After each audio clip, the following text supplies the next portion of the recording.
ہاتھ جوڑ کے کہتی ہے مجھے نہ مارنا، مجھے تماچے نہ مارنا، میرے پاس کچھ نہیں ہے، میرا سب کچھ لٹ گیا ہے۔ کبھی اپنے سرخ گال دکھاتی ہے، یہ دیکھ لے میں تماچے کھا چکی ہوں، اور کبھی چھدے ہوئے کان دکھاتی ہے کہ دیکھ لے میری بالیاں لٹ گئی۔ میں نے کہا بی بی میں لوٹنے نہیں آیا، میں آگ بجھانے آیا ہوں۔ خیموں کو آگ لگا دی، خیمے جلنا شروع ہوئے۔ حسین کے بچے، شہیدوں کے بچے صحرا میں بابا بابا کرتے، کوئی بہیا کرتے کہتے ہوئے، کوئی مقتل میں چلا گیا، کوئی صحرا میں گم ہو گیا، کوئی گھوڑوں کی ٹاپوں تلے پائمال ہو گیا۔ جناب زینب اولیاء فرماتی ہیں جناب ام کلثوم کو، بہنا شہیدوں کے بچوں کو اکٹھا کرو، شہیدوں کے بچوں کو جمع کرو۔ جب سارے بچوں کو جمع کیا گیا، دیکھا کچھ بچے موجود نہیں ہیں۔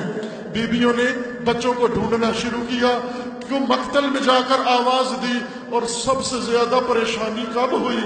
جب یتیمہ حسین نظر نہیں آ رہی، جب سکینہ بنت الحسین نظر نہیں آ رہی، جب رقیہ بنت الحسین نظر نہیں آ رہی، وہی حسین کی لاڈلی، وہی حسین کی پیارسی، جب وہ نظر نہیں آئی پیاری،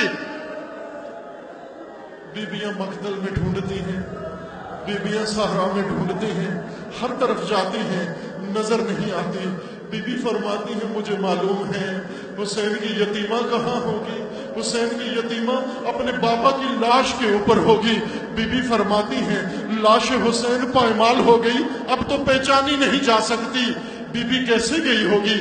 بیویاں اسی گودال میں جاتی ہیں جہاں لاش حسین پڑی تھی، اور کیا دیکھتی ہیں؟ معصومہ حسین کے سینے پہ سو رہی ہے۔ آرام سے بچی کو اٹھایا، گلے لگایا، اور پوچھتی ہے بیٹا بتاؤ بابا کو کیسے پہچانا؟ بابا کو تو سر نہیں تھا، بابا کی تو لاش پائمال ہے۔ بی بی کیا فرماتی ہے؟ جب میں بابا بابا کرتی ہوئی مقتل میں آئی، اس لاش سے آواز آئی آ جا میری بچی، آ جا میرے سینے پہ سو جا، آجا میرے سینے پہ سو جا۔ ماتم حسین، ماتم حسین، ماتم حسین، یا حسین، یا حسین، یا حسین، یا حسین، یا حسین، یا حسین، یا حسین، یا حسین، یا حسین۔